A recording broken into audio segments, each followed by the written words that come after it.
My name is Curtis, and up until a few days ago, I thought I had a stable, happy marriage. I wasn't naive enough to believe we were perfect. No marriage is, but I thought we were solid, strong, trustworthy. I had no idea how wrong I was.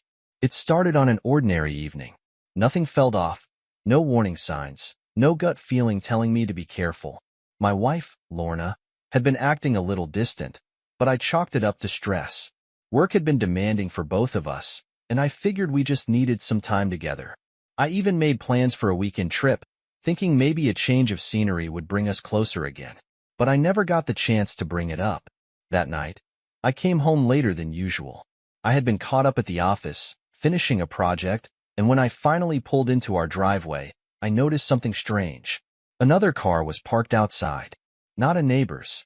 Not someone I recognized. A bad feeling settled in my stomach, but I shook it off.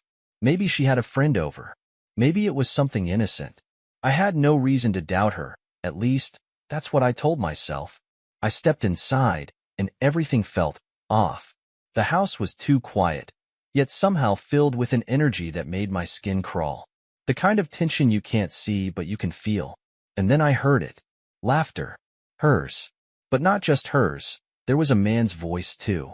Deep. Familiar. I followed the sound, my heart pounding harder with every step. When I turned the corner into the living room, I froze. Lorna was sitting on the couch, leaning in close to a man I recognized instantly. His name was Nolan. We weren't best friends, but I knew him well enough. He worked with her. I had met him at office parties, at gatherings, always assuming he was just a coworker, nothing more. But the way they were looking at each other told me everything. My first reaction wasn't rage. It wasn't sadness. It was this surreal numbness, like my mind couldn't quite process what my eyes were seeing. I stood there, watching my wife, light up at something another man said. Her body language, the way she touched his arm, the intimacy of it all. It was unmistakable. I didn't make a sound. I didn't storm in. I didn't throw accusations. Instead, I did something I never imagined I would do. I took off my wedding ring. Lorna finally noticed me. Her eyes widened, shock flickering across her face as she scrambled to straighten up. "Curtis," she started, but I didn't let her finish.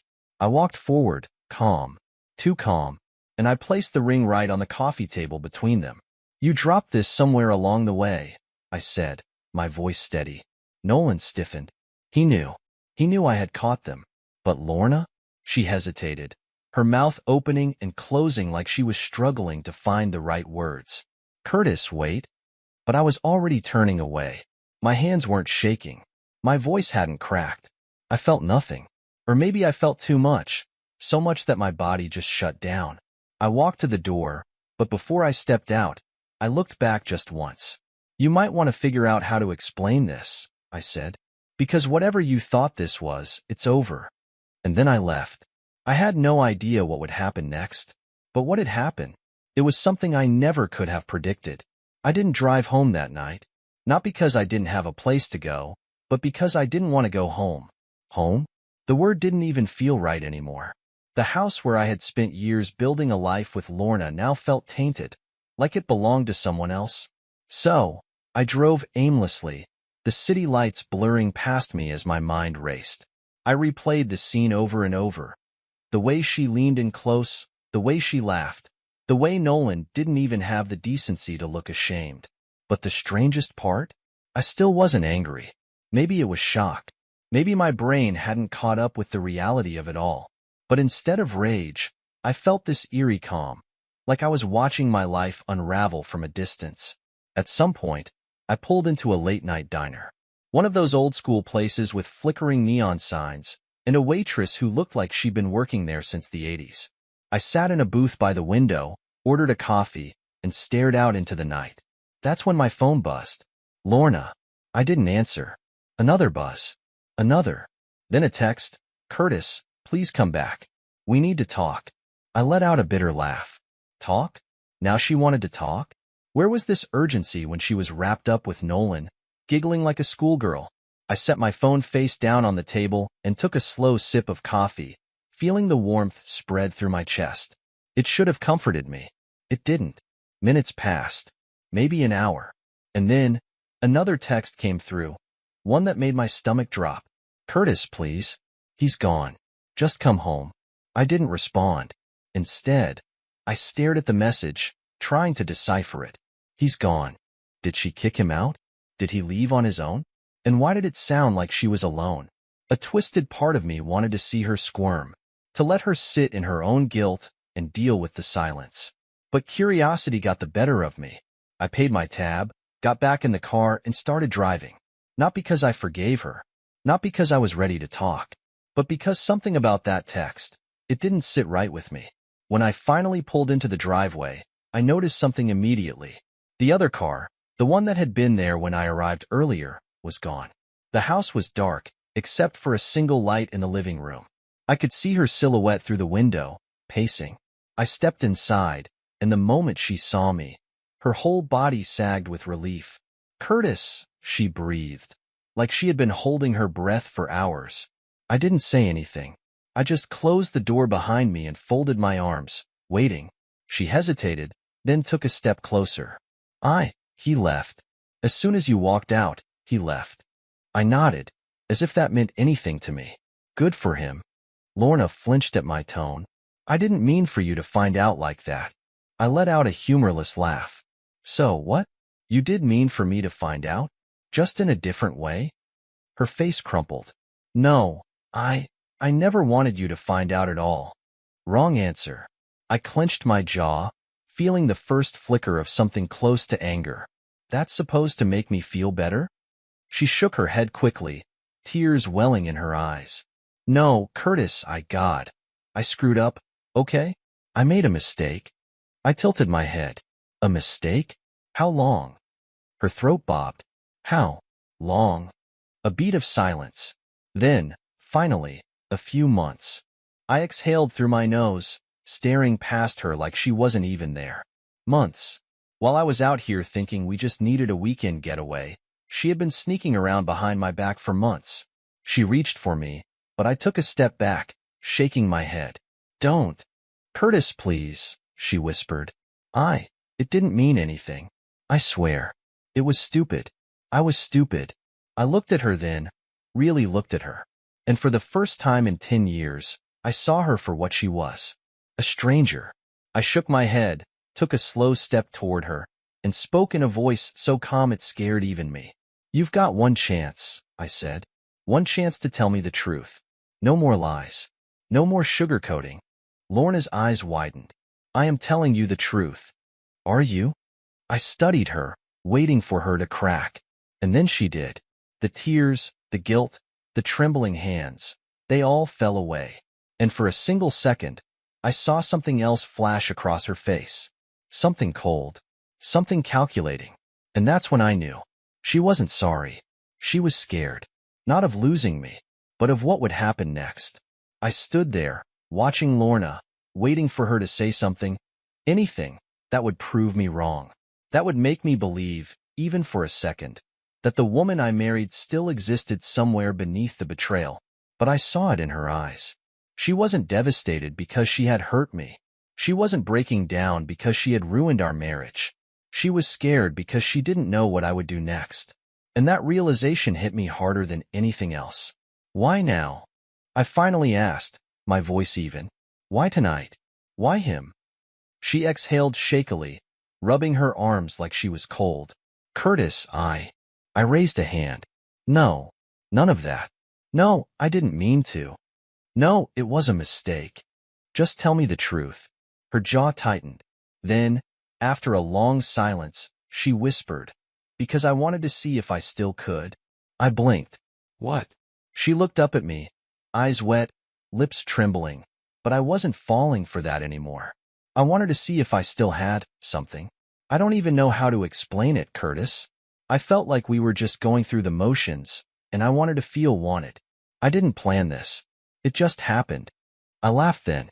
A real, bitter laugh. Months, Lorna.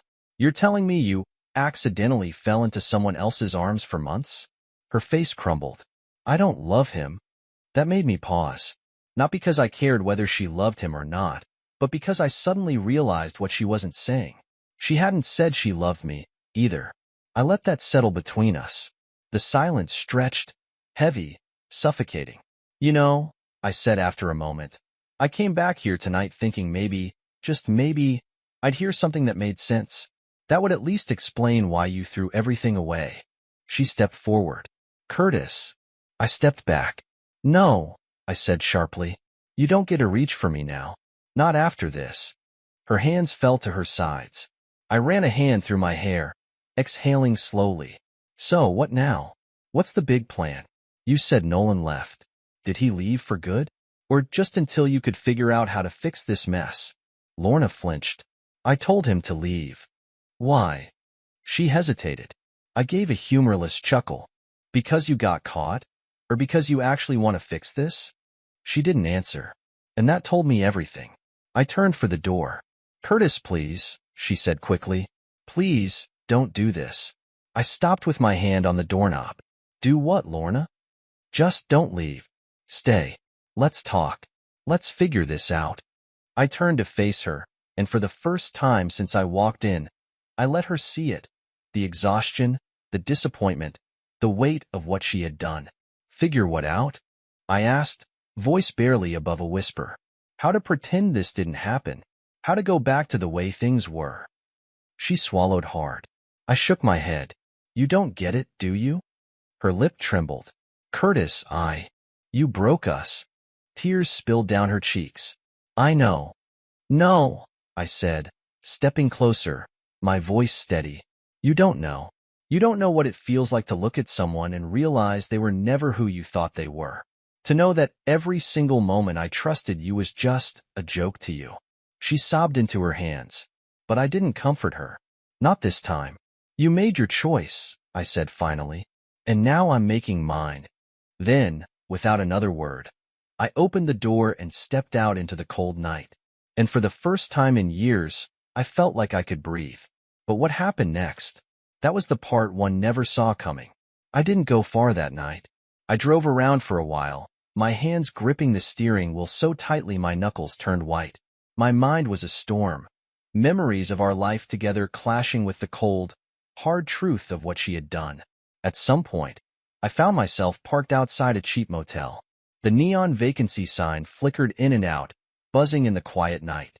I checked in without thinking, barely remembering the conversation with the guy at the front desk. I just needed somewhere to breathe, somewhere that wasn't haunted by the ghost of my marriage. Lying on the stiff mattress, staring at the ceiling, I kept waiting for the anger to hit me. The real, raw rage. The kind of fury that would make me want to break something, to scream, to demand answers she could never give. But it never came. Instead, all I felt was empty. I must have dozed off at some point because I woke up to my phone buzzing. Squinting against the harsh glow of the screen, I saw her name. Lorna. I ignored it. A minute later, another text. Curtis, please. Just tell me where you are. Then another. I don't want to lose you. I let out a bitter laugh. Too late for that, sweetheart. More messages poured in, but I didn't bother reading them. I tossed the phone onto the nightstand and rubbed my temples. What was I supposed to do now? Divorce? Obviously. But how do you even start untangling 10 years of marriage in a single night? The house, the bank accounts, the friends we shared, all of it suddenly felt like a minefield I had to navigate. I was still lost in thought when a knock at the door nearly made me jump. I froze. No one knew I was here. No one should know. My pulse pounded as I slowly got up, crossed the room, and looked through the peephole. Lorna. My chest tightened.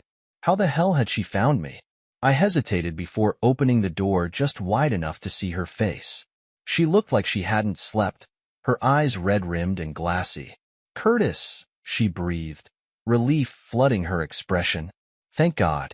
I held up a hand. How did you find me? She bit her lip.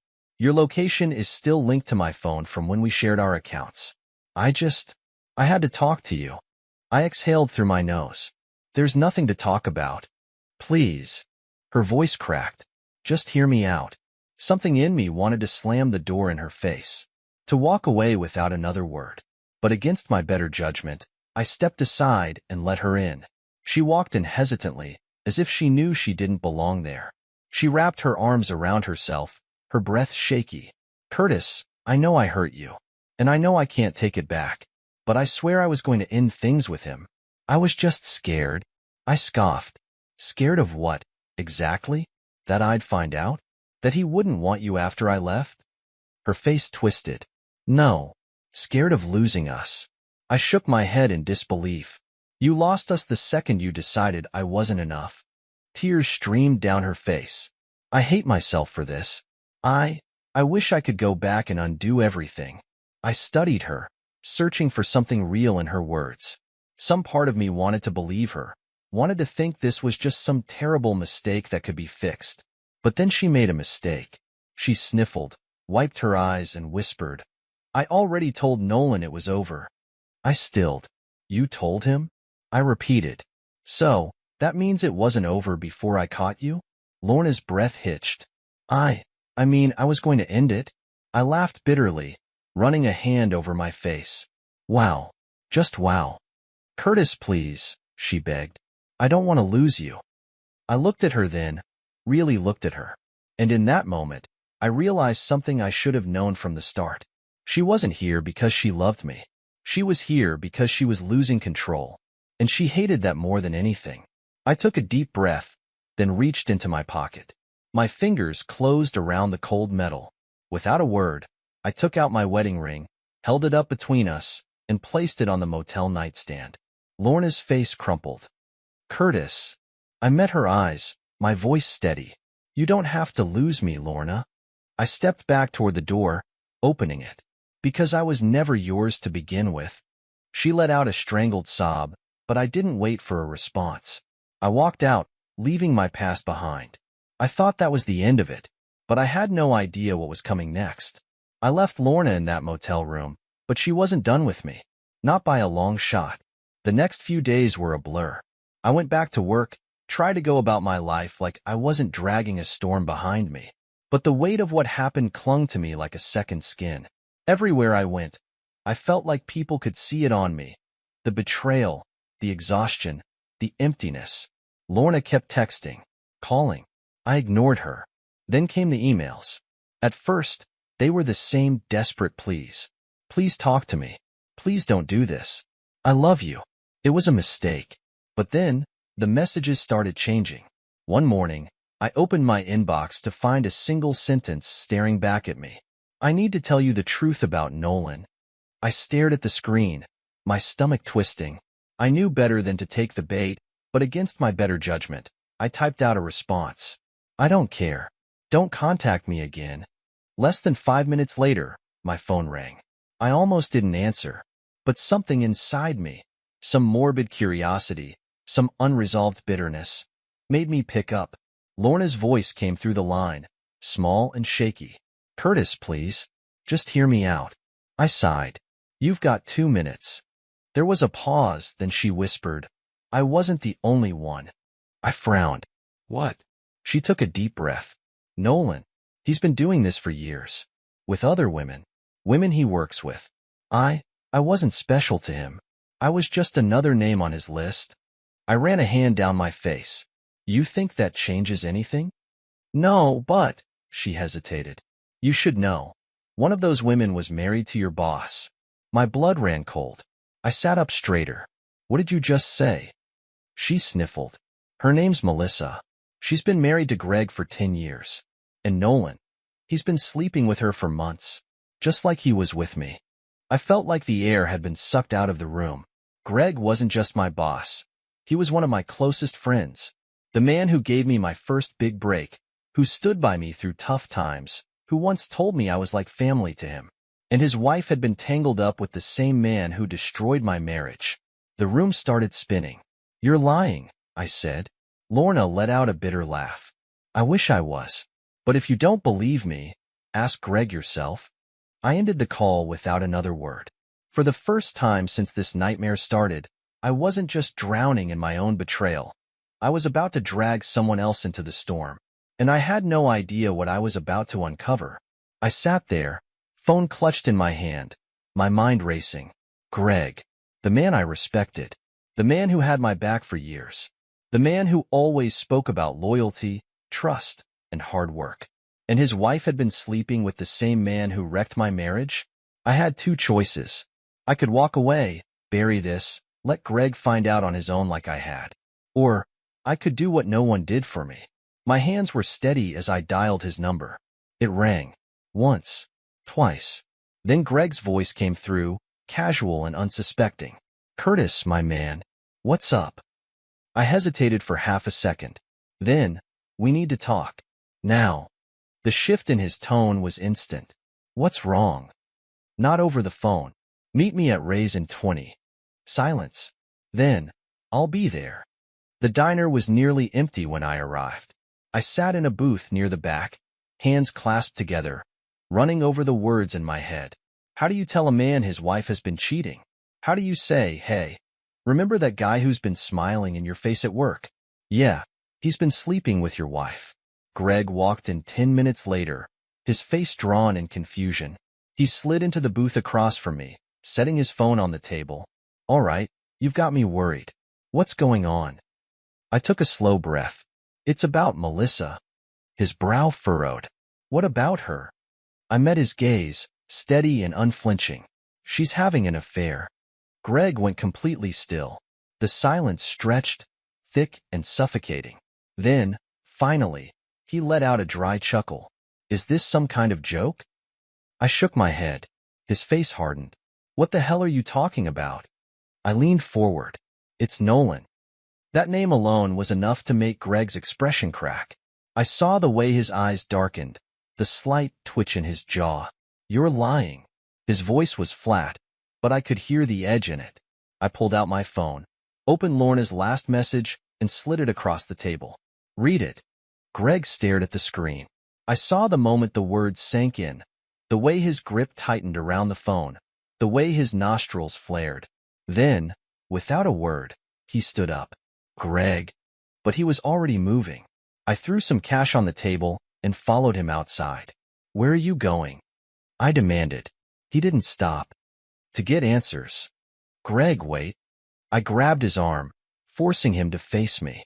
"You don't want to do anything stupid." His eyes burned with something dangerous. "Don't tell me what I want to do, Curtis." I exhaled sharply. "Trust me, I know exactly how this feels. But you need to think." Greg's hands curled into fists. "So, what? I just let her get away with it?" I shook my head. "No, but you don't go in blind, either." His jaw clenched. "Then what do you suggest?" I didn't have an answer. Not yet. But what I did know, this wasn't over. Not by a long shot. Greg paced back and forth, fists clenching and unclenching, his breaths coming sharp and uneven. I could see it in his eyes. He was barely keeping himself together, and I knew that feeling all too well. Betrayal doesn't just hurt. It rewires something inside you. It makes you question everything. "We need proof," I said finally. Greg stopped mid-step, turning to me. "Proof? What more proof do I need than this?" He waved my phone in the air.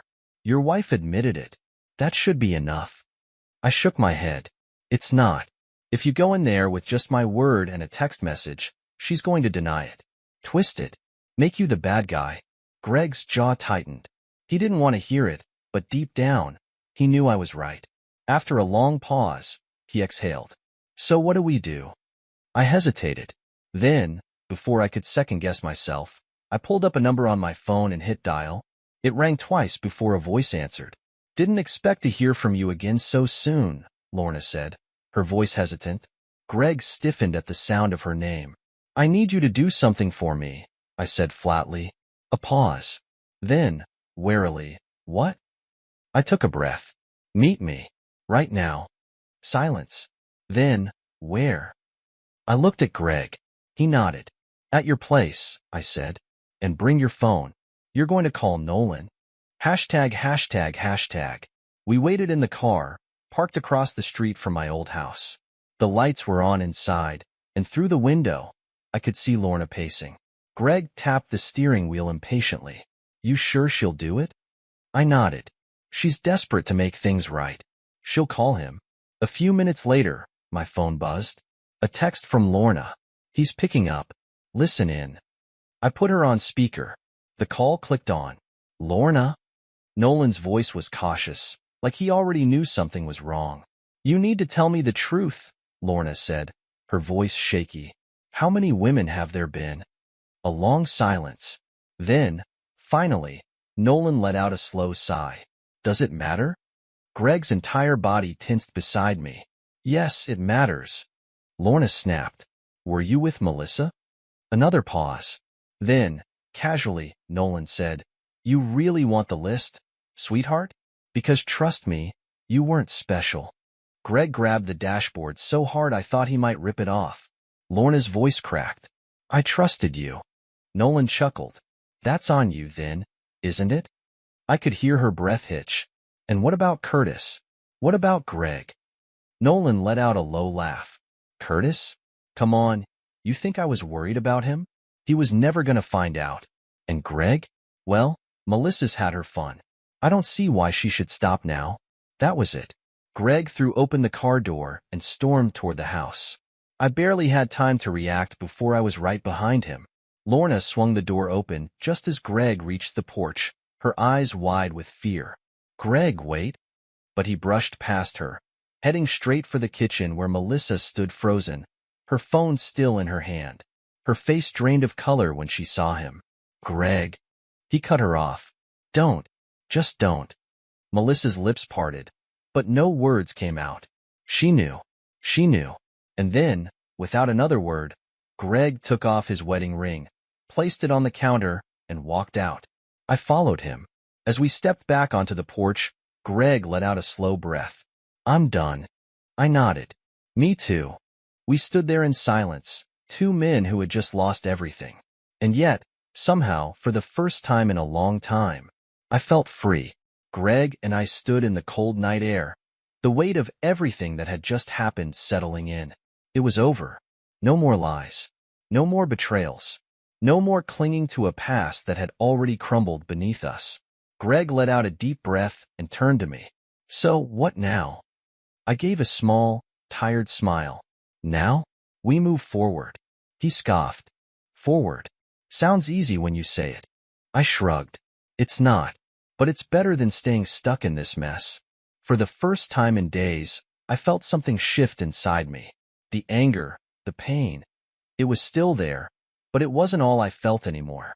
There was something else. Relief. Hashtag, hashtag, hashtag. The next few weeks were a blur of paperwork, tough conversations, and figuring out how to untangle myself from the life I had built with Lorna. She tried, of course. Called. Texted. Begged me to talk. But I was done. I wasn't going to let her back in. I found a small apartment across town. Nothing fancy, but it was mine. No ghosts of the past. No memories of a love that had turned into a lie. Just a fresh start. Greg and I kept in touch. Turns out, when you go through something like this with someone, it bonds you in a way nothing else can. We grabbed drinks, swapped horror stories about divorce lawyers, and even managed to laugh about the sheer insanity of what we had been through. One night, as we sat at the bar, Greg nudged my arm. So, when are you getting back out there? I raised an eyebrow. Back where? He smirked. Dating. You know, the thing people do when they're not married to cheating spouses? I chuckled, shaking my head. Not anytime soon. Come on, man, he said. Not all women are like them. I exhaled. I know. I just need time. And for the first time, I really meant it. I wasn't bitter. I wasn't closed off. I wasn't going to let what happened define me forever. I just needed space to be me again. And I was okay with that. A year later, my life looked completely different. New job, new apartment, new peace of mind. I ran into Greg at a coffee shop one morning, and he was smiling, actually smiling, as he sat across from a woman I had never met before. I raised an eyebrow. He just grinned and mouthed, later. And you know what? I was happy for him. Because the truth is, betrayal doesn't have to break you. It can shape you, make you stronger. And in the end,